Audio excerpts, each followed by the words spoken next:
वो लड़की जो 5 वक्त की नमाजी थी, वो जो रमज़ान के 30 रोज़ा रखती थी, वो जो हर रात तहज्जुद में घंटों सजदे करती थी, वो जो रोज़ाना कुरान पाक का मुकम्मल ख़त्म निकालती थी, वो जो आखिरी अशरे में एतिकाफ बैठती थी। लोग इसे जन्नती कहते थे। मगर एक रात, सिर्फ एक लम्हे के गुरूर ने इसके सारे सजदों को जला दिया। और अगली सबा, जब इसने आईने में खुद को देखा, तो इसे अपना चेहरा इंसान का नहीं लगा। किया एक छुपा हुआ गुनाह इंसान को इबादत गुजार से गधा बना सकता है। आज की कहानी में आप जानेंगे कि सजदों की रोशनी कैसे गुरूर के अंधेरे में बदल गई। सजदों की रोशनी और एक छुपा हुआ गुनाह। गांव का नाम नूरपुर था, मगर इस गांव की असल रोशनी एक लड़की थी, इसका नाम था हुरिया। लोग कहते थे कि अगर जमीन पर फरिश्ते आते तो शायद हुरिया जैसी शक्ल इख्तियार करते। फजर की अजान से पहले ही वो बेदार हो जाती। वजू के पानी की ठंडक इसके चेहरे पर पड़ती और वो मुस्कुरा कर कहती, या अल्लाह, आज का दिन भी तेरी रजा के लिए। वो 5 वक्त की नमाज कभी कज़ा नहीं करती थी। रमज़ान में इसका मामूल और भी सख्त हो जाता। दिन भर रोज़ा, ज़बान पर जिक्र, हाथ में तस्बीह। इफ्तार से पहले आँखों में आंसू और लबों पर दुआ। रात को जब सब सोते, वो तहज्जुद में खड़ी होती। इसके सजदे लंबे होते, इसकी दुआएं लंबी होती। लोग कहते, ये लड़की तो वलिया है, इस जैसी इबादत किसमें है। रमज़ान में वो रोज़ाना कुरान का मुकम्मल ख़त्म निकालती। हर रात कुरान की तिलावत की आवाज़ इसके घर से आती। आखिरी अशरे में वो मस्जिद में एतिकाफ करती। इसके वालिदैन फ़ख्र करते। गांव वाले इसकी मिसाल देते। मगर कोई नहीं जानता था कि हुरिया के दिल के अंदर एक ऐसा राज था जो इसके तमाम सजदों को लर्जा सकता था। हुरिया इबादत गुजार थी, मगर इसे अपनी इबादत पर फ़ख्र होने लगा था।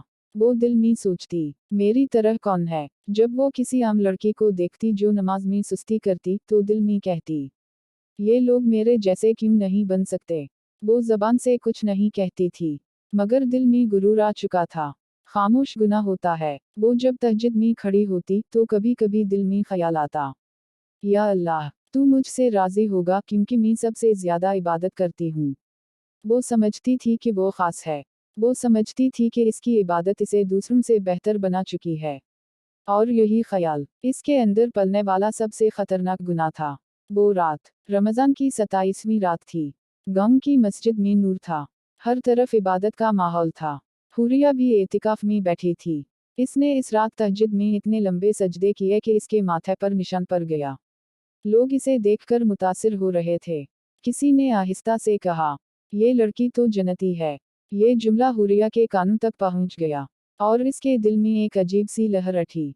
फखर की लहर, गुरूर की लहर। वो मुस्कुराई और दिल में कहा, शायद मैं वाकई सबसे बेहतर हूँ। उसी लम्हे इसके अंदर कुछ टूटा।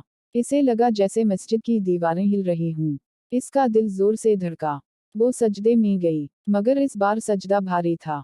इसके जहन में एक आवाज गूंजी, इबादत मेरे लिए थी या लोगों के लिए। वो चौंक कर उठी, मगर मस्जिद में सब खामोश थे। सजा की इब्तिदा, एतिकाफ खत्म हुआ। वो घर लौटी, मगर अगली सबा कुछ अजीब हुआ। जब वो आईने के सामने खड़ी हुई, तो इसे अपना चेहरा बदला हुआ लगा। इसकी आंखों में पहले जैसी चमक नहीं थी। इसे लगा जैसे इसकी शक्ल में सख्ती आ गई हो। वो घबरा गई, मगर इसने इसे वहम समझा। चंद दिन बाद गांव के बच्चों ने इसे देखकर हंसना शुरू कर दिया। वो हैरान रह गई। इसने पूछा, क्यों हंस रहे हो? एक बच्चे ने कहा, तुम्हारी आवाज अजीब हो गई है।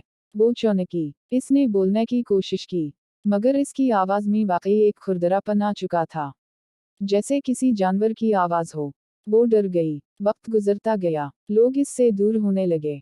कोई इसे पहले जैसी इज्जत नहीं देता था। कुछ लोग कहते, पता नहीं इस पर क्या असर हो गया है। मगर असल तब्दीली इसके अंदर हो रही थी। जब वो किसी को देखती, तो अब इसके दिल में रहम कम और गुस्सा ज्यादा आता। जब कोई इससे इख्तिलाफ करता, तो वो बर्दाश्त नहीं कर पाती।